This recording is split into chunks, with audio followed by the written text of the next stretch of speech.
And welcome. This is Mary Ellen McGonagle with your Friday afternoon MEM Edge show. And this is the show where we bring you where the action is in the broader markets. Let's not waste a minute.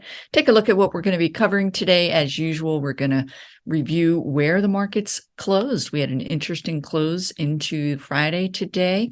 We'll take a close look at that. Also, some of the headline news that drove the markets lower for the week overall, and should you buy the pullback? We'll get into that, as well as some base breakouts that are taking shape amid a down market. We'll also review why they are occurring. So lots of very interesting items here.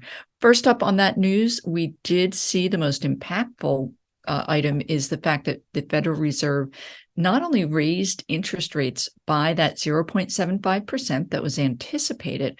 However, Fed Chair Powell's talk after the meeting was a little bit mixed, but I will say in the end, very hawkish. They definitely are on the path to increasing interest rates. Powell did repeat several times that we are in no way anywhere close to being able to consider them slowing down on their rate hike campaign. Hence, the markets sold off sharply. But again, we did see an interesting close into the week that we will get into. Chicago PMI, that is going to be factory industrial related. It did show a contraction in manufacturing, and that was earlier in the week. We are in that area where weaker economic data is actually positive for the markets because the Fed is all about pushing the markets into a slower phase. Factory orders came in, they were rose for the month, and then also U.S. added more jobs than anticipated in the month of October. Not what we want to see. That was what pushed the markets down initially today on Friday.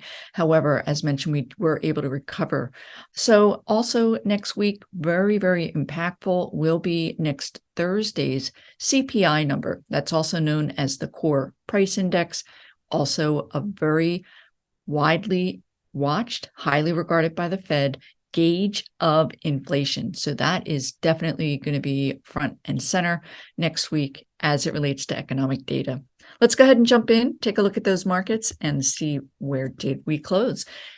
Here we are. We have a daily price chart of the S&P 500. Let's take a look at how the markets again ended the week. And I'm highlighting the fact that because we were on the cusp of closing below this pink 21-day simple moving average. The significance there was, had we closed below that level, we would need to go back to this mid-October low as that next area of support. So we, in essence, dodged that proverbial bullet, at least for a day, with the markets closing in the upper reaches of their trading range on the day. So also let's take a look at these momentum indicators. The RSI is negative, however, dipping a little toward the upside again, given the strength into Friday's close. Let's look here at the stochastics. They did turn negative on Thursday, remain below that 50. So at the end of the day, we did have somewhat constructive price action into the close. However, our momentum indicators are negative. So caution ahead as it relates to the broader markets. From here, we're going to get in and take a look here at the 11 sectors within the S&P 500. And this is all about uncovering where the relative outperformance is taking shape in the markets, all with an eye so that you can potentially, if you were inclined, to participate in that strength. The broader markets, for instance, the S&P 500 did close the week down almost 4%. However, there is underlying strength that is bubbling up within these markets. So I am going to go ahead and share that with you. We are in week 4 of earnings season. It's also the 4th week that your top performers within the S&P 500 have been companies that have reported earnings. So it's still a very key driver of that undercurrent strength that is within or below the surface of the broader markets. Here we are. Energy up here in the forefront. This has been the case for quite some time. This week, it was the top performer, up 2.4% for the week. And again, all about earnings. These companies within the energy space are in essence saving the S&P 500. Without the earnings from energy companies, we would be posting a negative earnings quarter for that third quarter for the S&P. But again, energy, they're coming in, a number of them with triple-digit results, and they are being rewarded. So up here, we can see your momentum indicators trending upward, and then that gap up today. I'm going to share with you a couple of names in that energy space. From here, let's take a look. Industrials up here, it was the number 2 performer last week, and it was up in the forefront again this week. We can see that it was able to recover this 200-day simple moving average on today's 1.6% rally in industrials. Again, earnings related there. We'll get into a couple of names that are looking quite compelling. Financials up here in the forefront, also a relative outperformer, down this week, but much less than the broader markets. Bright spots there. And then in materials, we did see a rally in gold stocks, everything to do with a potential merger taking shape. And it did spread out elsewhere to other materials names. So again, these are all areas that have come out with company earnings, corporate results that are above estimates, but even more importantly, their growth outlooks, where management is guiding growth estimates higher going forward. So all good news there. Healthcare also I would put into this upper quartile as well. Those of you that are subscribers to my MEM Edge report will know all about this. We did touch on it in last Sunday's report about these relative outperformance, where the strength is emanating from, and then we did add select names to our suggested holdings list. So let's go ahead from here. And those of you that are not subscribers, I do have a special trial offer below that I would urge you to take advantage of. You can use that link down below. So from here, let's go ahead and move forth and take a look at some of these weaker areas, and it will be where those bigger mega cap FANG stocks reside. Technology down here, it was down over 6.5% for the week. Let's take a quick look at that group chart, because you will see, I talked about the S&P 500, looking at that mid-October low as support. Technology did break below each of these moving averages, and that is going to be that next area of support. If we pull up a weekly chart, you will see that you do need to go back quite a distance to find that next area of potential downside support, as high growth stocks do not fare well in a rising interest rate environment, such as the one the Federal Reserve has laid out for us. So let's go ahead back, take a look at some of these other weaker areas. Communication services. This is going to be all about Netflix, down double digits this week.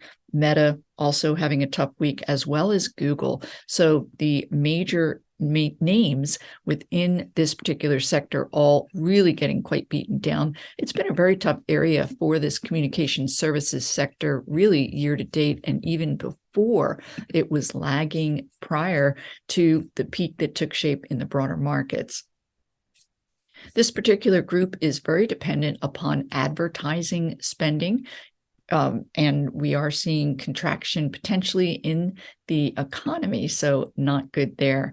And I believe that should do it here for these industry groups. I'm continuing to keep an eye on utilities and REIT stocks as they continue to potentially reverse their downtrends, and there are names beginning to bubble up. I'm expanding my watch list there. Here we are with the REIT stocks, not quite as vibrant, but certainly you want to get in early should we see further strength in that area. From here, let's take a look. I do have several very impactful ETFs that are quite helpful from my work as far as keeping you on top of the broader markets. I'm just going to make a little adjustment here. And from here, again, a 2-month daily price chart view of these sectors as we sort through, I'll go ahead and share again where that relative outperformance is shaping up. So I'm going to put that RSI indicator descending order. And unfortunately, up here at the forefront is the yield on that 10-year. And we're back up above that 4% level. We're now at 4.1 for the 10-year yield. And for those of you that follow my work, you'll know I have that really impactful chart that shows the NASDAQ relative to this rise in interest rates. So as interest rates rise, you will see those growth-related names in that NASDAQ area tend to suffer.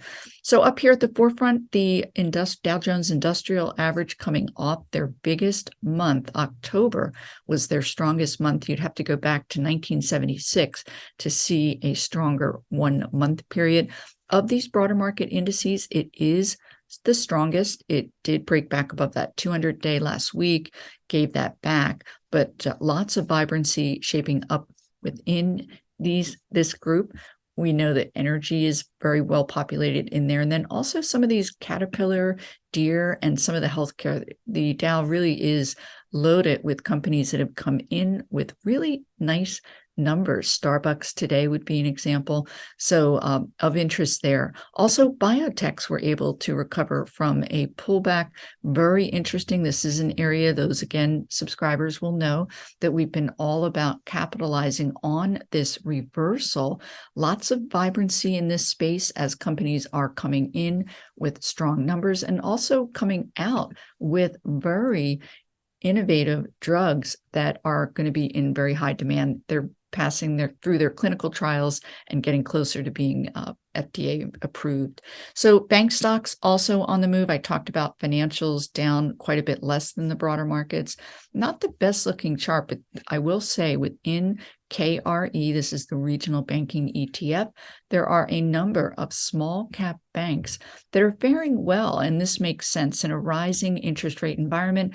That's when these certainly smaller banks, they're going to be much more focused in lending activity alone, and that rising interest rate environment will help their profits.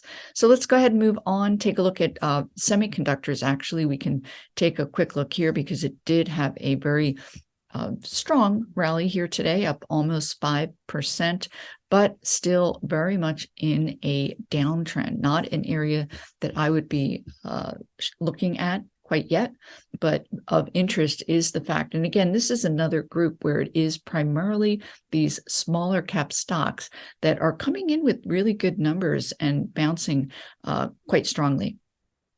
As we move forward, of course, we want to be aware of some of these areas that were a little bit weaker, and two of them are of good news. One is the US dollar drifting lower. This is another reason that we did see gold and some of those metal stocks up today, is this decline that we're seeing here in the dollar. A rising dollar generally not good for the broader markets. We can also take a look at volatility, which very interesting to me is the fact that volatility is declining despite what can easily be described as a highly volatile week this last week. And certainly when the volatility is on the decline, that's generally good news for the market. So keeping a close eye on that. I will be researching this further over the weekend to see what other factors may be driving that, but it's certainly something to be aware of. Also, software stocks had a very tough week, down double digit, and you can see that it had this downtrend reversal attempt,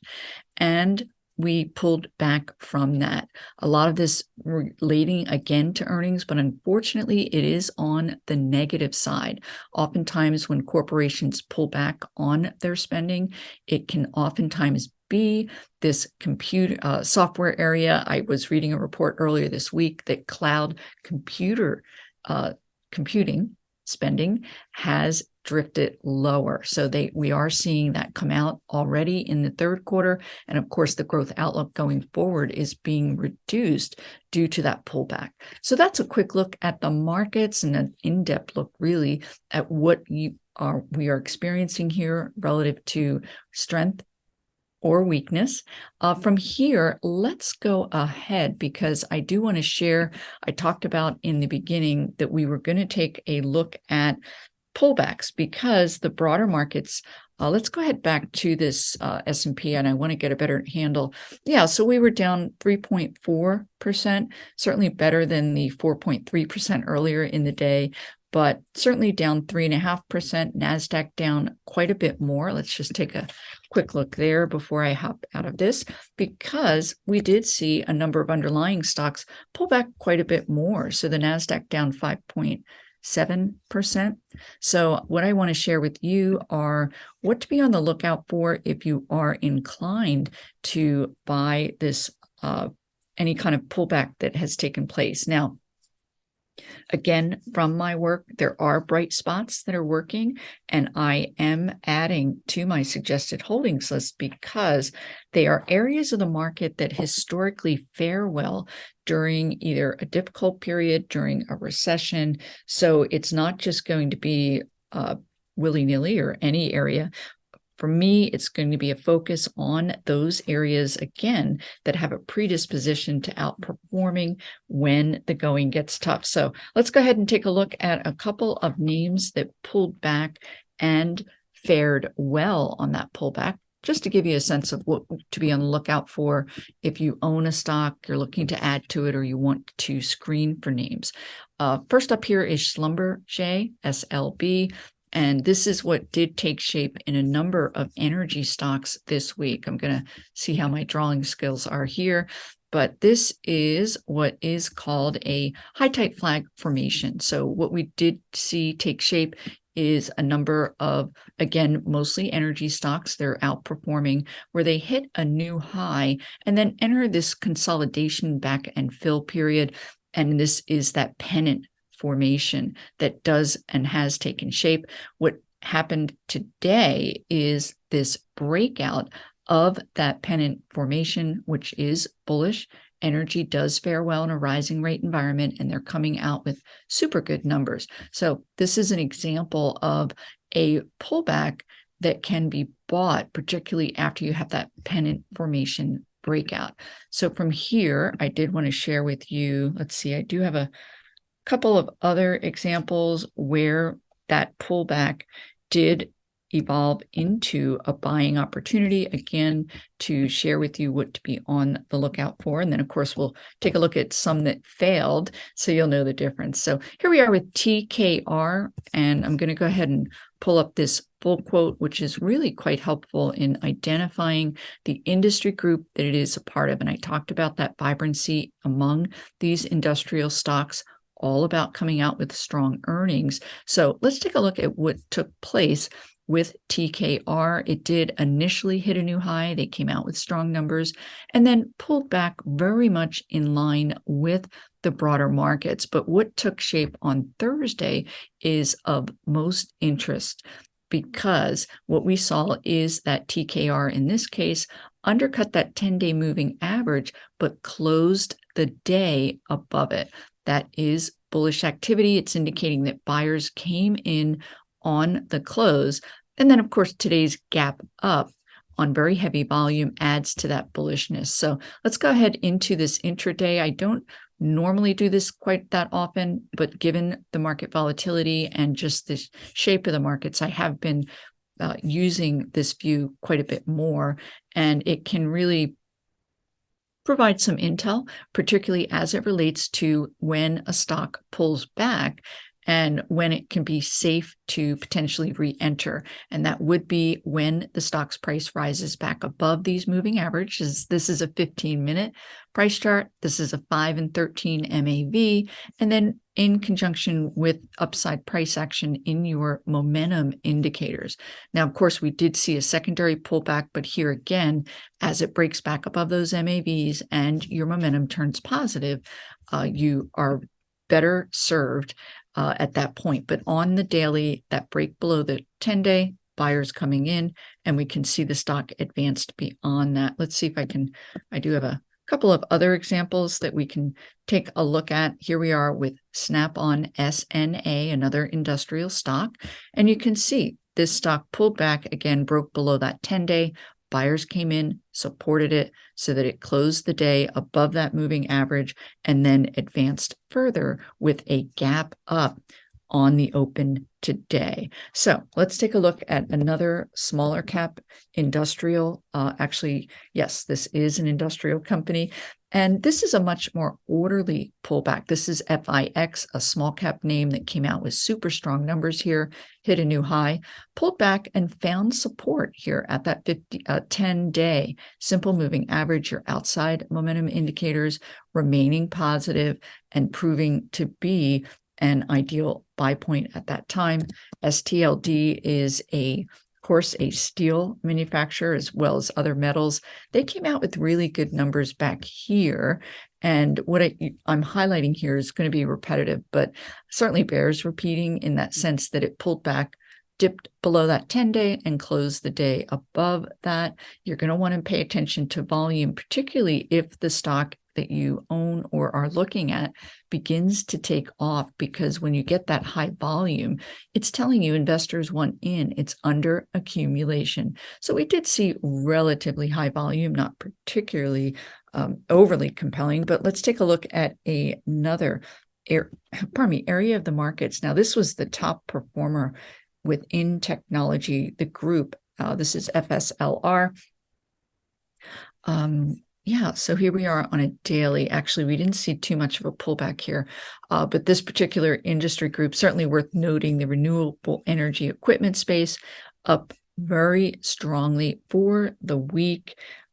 Let's just try one more name and see what we get here. And yeah, here we are with T-Mobile. Another company came out with very strong numbers, gapped up huge volume, and then pulled back from that high right to that 10-day moving average. So I think most importantly, each of these names are in sub-industry groupings that are bucking the downtrend in the broader markets, but more importantly, they have the ability to do that. If you go back and look at their stock price action when the broader markets were in a declining phase prior to the follow-through day that we got a week or so ago. So that is important. From here, I do want to share with you what to look for in a pullback that could, in fact, trend lower. This is Prothena. It's a small cap biotech name, PRTA. You can see that the stock broke below that 10, broke below that 20-day, and now does have an appearance of trending lower with that RSI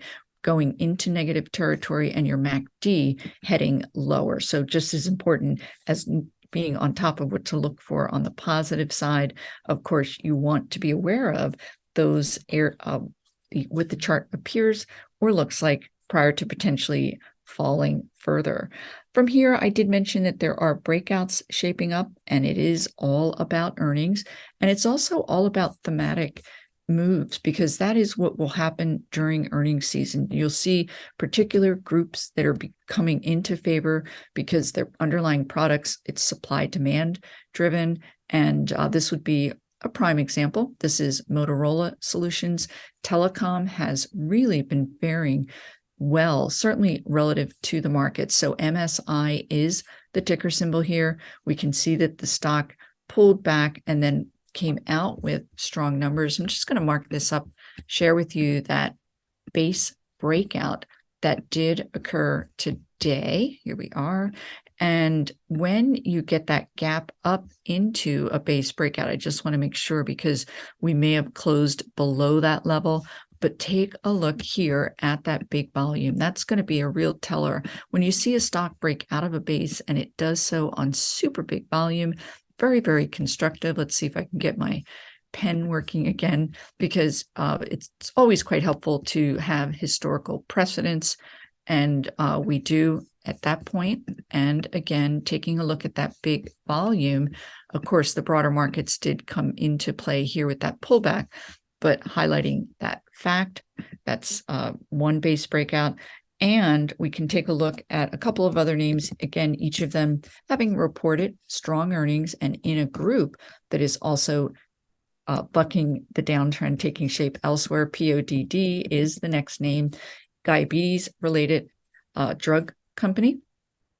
huge gap up. These companies, I'll share with you another name in a competitor that had a very similar price movement about a week ago. This is Insulet Corp, PODD. This, again, this gap up into a base breakout on very heavy volume. So let's take a look at DXCM. This is another diabetes-related medical equipment company. And they too had a gap up. It did not take shape into a base breakout. But what I did want to share with you is this particular move. I will say PODD was quite a bit more vibrant, a higher move to the upside. But let's take a look. This is 3 different occurrences can take shape after you have these gaps up. One is the stock marks time, while that 10-day eventually reaches up to that, and then it will advance further. The other is the stock could continue to trade higher before consolidating. And then this is the third, where the stock pulls back to this, in this case, 10-day simple moving average. You want to make sure that that gap is not filled, that the pullback doesn't take it below that gap, because that would indicate further downside. So at this point, DXCM, interesting, could be a buy here on that pullback. And let's see, I do feel that I am coming to the end of today's show. I didn't really get to everything, but I will get to everything in my weekly report. It's actually a twice weekly report. So again, go ahead and use that link below. You can trial the week for 4 weeks at a very nominal fee. So I hope you'll take advantage of that. And everyone have a great weekend. I'll look for you here next Friday afternoon.